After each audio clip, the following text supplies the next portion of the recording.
Beauty.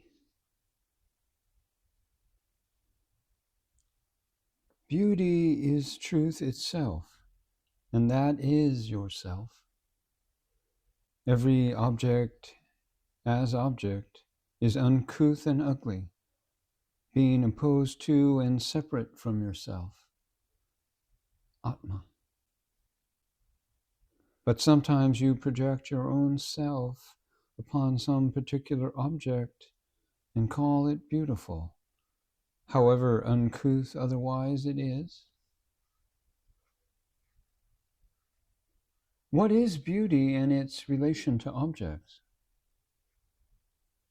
Some see beauty in the mountain. A mountain is a concrete object of perception, and beauty is the experience. You cannot separate the two. So you make the mountain the possessor of beauty and call it beautiful. But the truth is just the opposite. Beauty possesses the mountain because beauty exists beyond the body, senses, and mind, and so can exist even without the mountain or any other object. That which transcends body, senses, and mind is only the I principle, or truth, consciousness. So beauty is yourself. How to distinguish between beauty and the beautiful? Beauty is in you, always as yourself, the source of all. And the beautiful is now and here. Beauty is impersonal, and the beautiful is personal. When you are attracted by the beauty in any object, you assume there is a background for that beauty. But on examination, you find that no such support exists. So you see that there is only beauty and not the beautiful. And that beauty is your own self, Atma.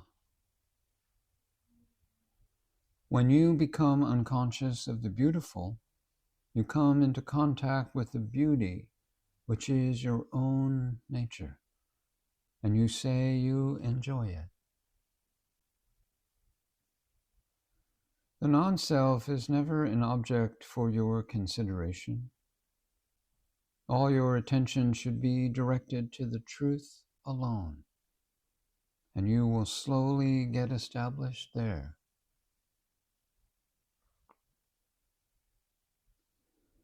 What about the experience of beauty in and through a painting? Beauty is something by which you are attracted without cause. You are most attracted to your own self. Or in other words, your own nature is the only thing that can attract you. So beauty is only an experience of one's own nature, at the instance of an external object.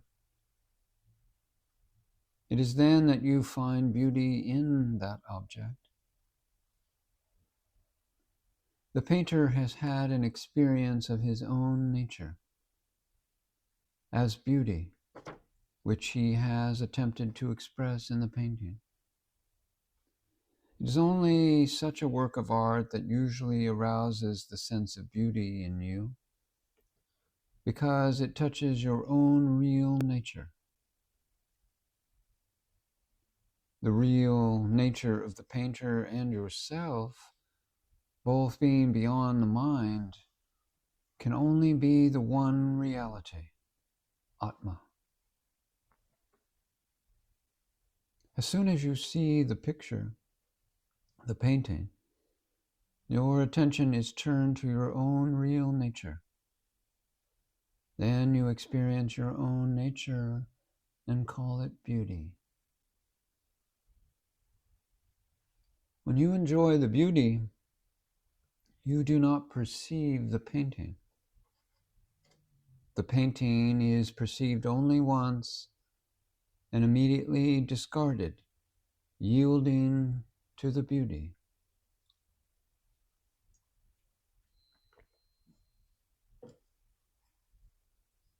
What is beauty and its relation to the beautiful? That needs to be clarified for me. Beauty is inside and is impersonal. But inside there is only the real self, which is also impersonal. There cannot be two impersonals inside, because the impersonal is beyond duality. And therefore, beauty is the real self. When an object is anointed with the gild of your own self, you like it and call it beautiful.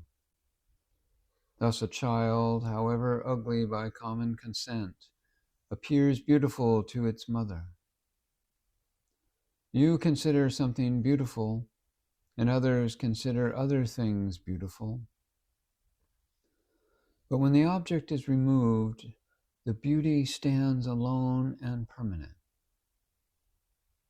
Therefore, if the beauty and the beautiful are separated by some means, beauty is left alone, and the supreme is all that's left. Everything beautiful is only a symbol directing you to the self, as beauty in you. Whenever you experience beauty, harmony, or higher knowledge beyond the realm of the mind, try always to merge into it. Do not try to stand as its witness. It is absurd. The witness stand is below the realm of experience.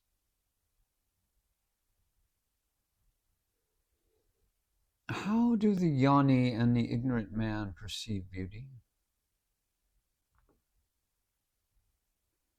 The jnani, the sage, sees the mountain as beauty, keeping beauty as beauty, sublime to the core. The ignorant man sees beauty in the mountain, keeping the mountain as a mountain, gross and inert. The sage sees the body as Atma, and the ignorant man sees body as Atma, each emphasizing the part italicized and ignoring the other part. In the case of the sage, beauty appears as the mountain, mountainness vanishes, and beauty alone remains. But in the ignorant, the mountain appears beautiful, the mountainness is emphasized, and beauty comes and goes.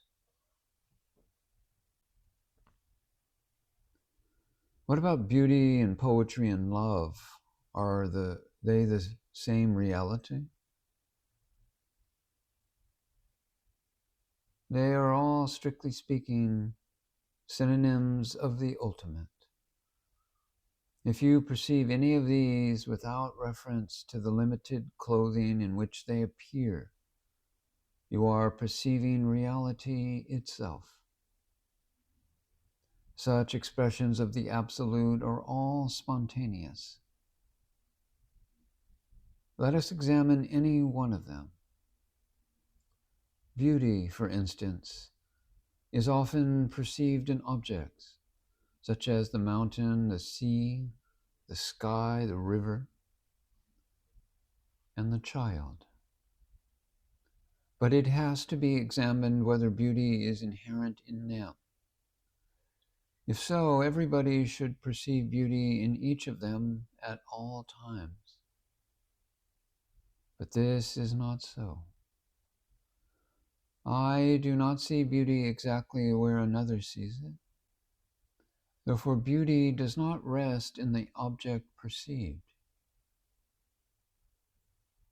The only other party to the perception is one's own self, divested of body, senses, and mind, which are also objects. So beauty must necessarily be somewhere in the self, the real subject. The objects serve only as mere symbols or pointers to the subject. The self is the center of beauty and changeless. The symbols are numerous, but the center is only one. It is the inmost core of one's being. Beauty is the real nature of the self and is unlimited. Beauty anoints with its own guild everything which comes into contact with it. When beauty is superimposed upon any object, it appears limited and unreal. In the world, you see only the beautiful.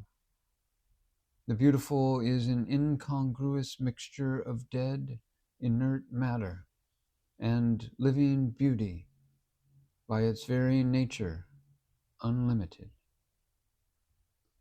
On seeing the beautiful, your effort must be to eliminate the material accretion from the beauty part. For this purpose, you may first conceive beauty to be resting inside yourself and matter outside. Thus, when you discard the gross matter along with the sense of the idea of outside and reach the so-called inside, you find that the inside, being relative and the opposite of the outside, has also vanished with the idea of outside. And this leaves you alone as beauty, the ultimate, beyond both outside and inside. When you come to real poetry, it transcends imagination and all ideation, and that is reality. Love for a desired object is pleasure-giving. When you understand that it is not the object itself that is loved, but the happiness you suppose you derived from it, the love itself is the happiness, both being intrinsic in you. That is the reality. And the reality is the absolute, or what is expressed and beyond all opposites. It is called Sat, existence, and Chit, consciousness, and Ananda, happiness or bliss. As these are the characteristics of the ultimate reality.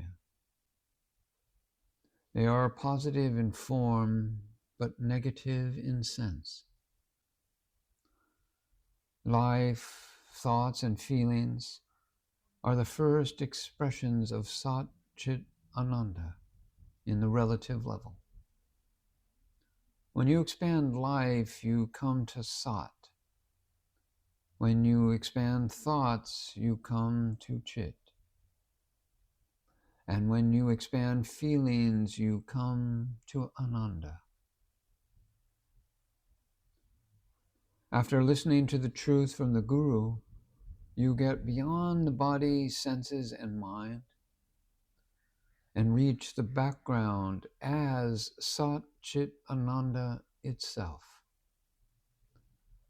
But you do not rest there. You are then taken on to the ultimate truth, still beyond, which is Atma, the real I principle, or pure consciousness.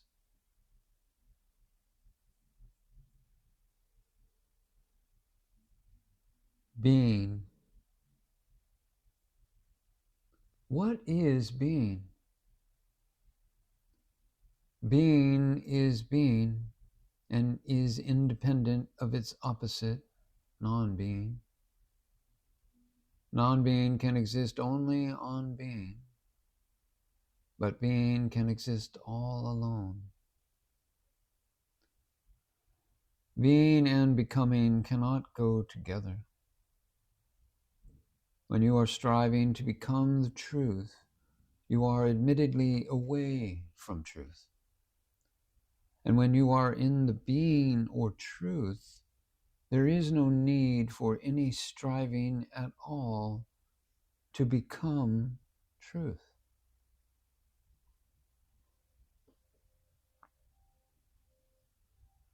What is knowing the truth with one's whole being? To forget oneself completely in knowing the truth is to know it with one's whole being. Or in other words, it is knowing with the head and the heart combined in complete unison. When the heart is full, the tongue refuses to speak.